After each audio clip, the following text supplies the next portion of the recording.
Hello everyone, আশা করি আপনারা সবাই ভালো আছেন। সাথে রয়েছে তানজিল রহমান, এসকে তানজিল রহমান ইউটিউব চ্যানেলের পক্ষ থেকে সবাইকে জানাই স্বাগতম। তো আজকে আমি একটা নতুন বিষয় নিয়ে আপনাদের মাঝে শেয়ার করব। সেটা হলো কিভাবে আপনারা মিনি পাওয়ার ব্যাংক তৈরি করতে পারেন, এবং খুব ন্যানো একটা পাওয়ার ব্যাংক আমি তৈরি করেছি, যেটা হয়তো ইউটিউবে আপনারা সার্চ দিলে কখনো কোথাও পাবেন না। তো এরকম একটা পাওয়ার ব্যাংক আমি আজকে তৈরি করেছি। এটা খুবই ছোট, আমার হাতে দেখতে পাচ্ছেন একটা ন্যানো পাওয়ার ব্যাংক। এটা হলো একটা ইমার্জেন্সি পাওয়ার ব্যাংক। ধরুন আমরা কোথাও গেলাম, হঠাৎ করে আমাদের ব্যাটারিতে চার্জ নেই, এই সময় এই মুহূর্তে কী করবেন? তো বাজারে বিভিন্ন বড় বড় ব্র্যান্ডের এবং বড় বড় পাওয়ার ব্যাংক পাওয়া যায়। তো এগুলো পাওয়ার ব্যাংকের ক্যাপাসিটি থাকে মূলত 5,000 থেকে 20,000 এরকম ক্যাপাসিটি থাকে, অনেক সময় 60,000 ক্যাপাসিটি থাকে। তো বিভিন্ন ব্র্যান্ডের যেরকমের পাওয়ার ব্যাংক সেরকমের আবার দাম রয়েছে। তো আজকের যে আমরা এই যেটা দেখাবো আপনাদেরকে, তো এই পাওয়ার ব্যাংকটার মাধ্যমে আপনারা সর্বোচ্চ 10% চার্জ করতে পারবেন। পাওয়ার ব্যাংকটা দেখতে খুবই ছোট এবং খুবই ন্যানো। তো দেখতে পাচ্ছেন যে পাওয়ার ব্যাংকটা, তো এটা কিভাবে আমি তৈরি করেছি সেটা নেক্সট ভিডিওতে রয়েছে। তো তার আগে আমি আপনাদেরকে এর কিছু কাজ দেখাই। তো দেখুন, তো এটা হলো আমার হাতে একটা ইউএসবি, মাইক্রো ইউএসবি কেবল, এবং এটা হলো যে একটা পাওয়ার ব্যাংক। তো এটাকে আমি কানেক্ট করলাম। তো কানেক্ট করার পর আমি আমার ফোনে ফাস্ট চার্জার একটা অ্যাপস নামিয়েছি, এই চার্জার অ্যাপটি দেখুন। তো এটা দিয়ে আমি এখন কানেক্ট করে দেখাচ্ছি। দেখুন যে আমার ফোনটি চার্জ নিচ্ছে, দেখুন। তো এটি আমি কিভাবে তৈরি করেছি তাহলে চলুন দেখতে থাকুন নেক্সট ভিডিও।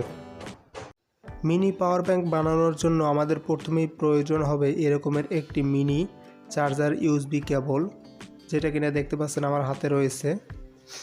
এটা সম্পূর্ণ একটা নতুন কেবল, এবং প্রয়োজন হবে একটা পাওয়ার ব্যাংক সার্কিট, নতুন একটা পাওয়ার ব্যাংক সার্কিট হবে।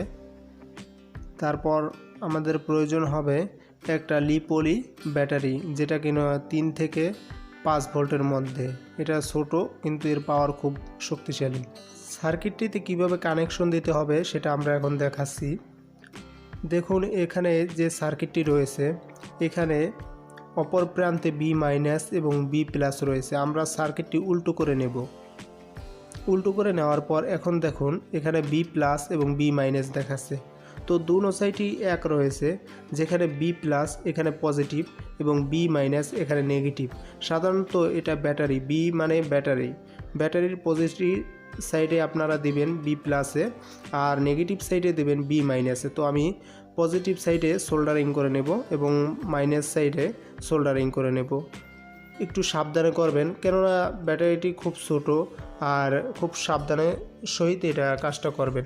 আর একটা বিষয়, আপনারা যদি মিনি পাওয়ার ব্যাংক তৈরি করতে চান বাড়িতে বসে, তাহলে এই সকল সার্কিটের লিঙ্ক আমি ভিডিও ডিসক্রিপশন বক্সে দিয়ে রেখেছি, যেগুলো প্রয়োজন হবে সেগুলোর। তো আপনারা দারাজ থেকে যে কোনো অনলাইনে প্রোডাক্ট কিনে নিতে পারবেন, এবং যে সকল সার্কিটগুলো প্রয়োজন হবে সেগুলোর লিঙ্ক আমার ভিডিও ডিসক্রিপশনে পেয়ে যাবেন। আমি সোল্ডার আয়রনটি গরম করে নিচ্ছি, দেখতে পাচ্ছেন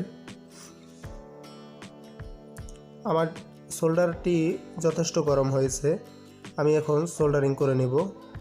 আমি এখন ব্যাটারির পজিটিভ তারটি সার্কিটের বি প্লাস যেখানে লেখা রয়েছে সেই অপশনে সোল্ডারিং করে দিলাম।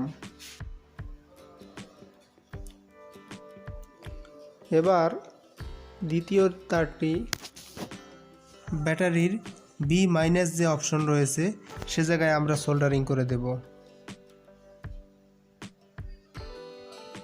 দেখুন আমি এখানে সোল্ডারিং করছি।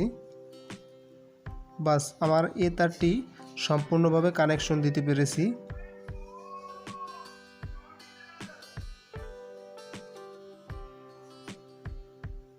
দেখুন কানেকশন দেওয়াটি এটা শেষ হয়ে গেছে। তো ভালোভাবেই আমি সোল্ডারিং করে নিলাম।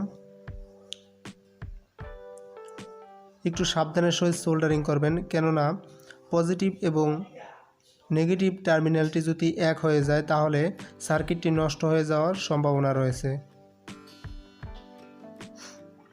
এবার পরীক্ষার পালা। আমরা এবার টেস্ট করে দেখব যে পাওয়ার ব্যাংকটি সত্যি সত্যি কাজ করছে কিনা। এখন আমরা রিচার্জ ইউএসবি কেবলটি কানেক্ট করে দেব। ইউএসবি পোর্টের মধ্যে রিচার্জ ইউএসবি কেবলটি কানেক্ট করে দেওয়ার পর আমরা একটা ব্লুটুথ সংযোগের সাহায্যে এটাকে চার্জ দেব। আমরা এখন দেখব যে এটা কিভাবে চার্জ করতে পারে। তো আমি রিচার্জ কেবলটি রিচার্জ ইউএসবি পোর্টের মধ্যে সার্কিটে ইনস্টল করে দিলাম। আমার যেহেতু ইনস্টল করা শেষ, এখানে কোনো বাতি ইন্ডিকেটর বাতি জ্বলছে না। তো আমি অপর প্রান্ত দিয়ে আমি ব্লুটুথ হেডফোনের চার্জিং পোর্টে কানেক্ট করে দেব। তো গাইস দেখতে পাচ্ছেন আমি কানেক্ট করে দিলাম, কিন্তু এখানে কোনো ইন্ডিকেটর বাতি জ্বলছে না। তার মানে বোঝা যাচ্ছে ব্যাটারিতে চার্জ নেই। তো আমি এখন ব্যাটারিতে চার্জ দিব, তারপর আমি আবার কানেক্ট করার চেষ্টা করব। মিনি পাওয়ার ব্যাংকে আমরা ফুল চার্জ করে নিয়েছি। এখন পরীক্ষার পালা। এখন আমরা আগের মতোই ব্লুটুথ হেডফোনে সার্কিটে ইনস্টল করে দেব। তো ইউএসবি পোর্টে ইনস্টল করলাম। এখন অপর প্রান্তটি ব্লুটুথ সার্কিটে আবার ইনস্টল করে দেব। তো ভিউয়ার্স এখন দেখতে পাচ্ছেন যে ব্লুটুথ সার্কিটের নিচে, একদম নিচে একটা লাল বাতি জ্বলছে। আমরা আবার খুলে পুনরায় আবার ইনস্টল করলাম। দেখুন যে একটা লাল বাতি জ্বলছে এবং খুব ছোট একটা ইন্ডিকেটর বাতি। তো দেখুন ব্লুটুথ পাওয়ার ব্যাংকের নিচে একটা নীল বাতি জ্বলছে। তো আশা করি বুঝতে পেরেছেন। এই ছিল আজকের ভিডিও। যদি ভিডিওটি ভালো লাগে অবশ্যই আমাদের চ্যানেলটি সাবস্ক্রাইব করে আমাদের পাশে থাকবেন। আসসালামু আলাইকুম রহমতুল্লাহি ওয়া বারাকাতুহু।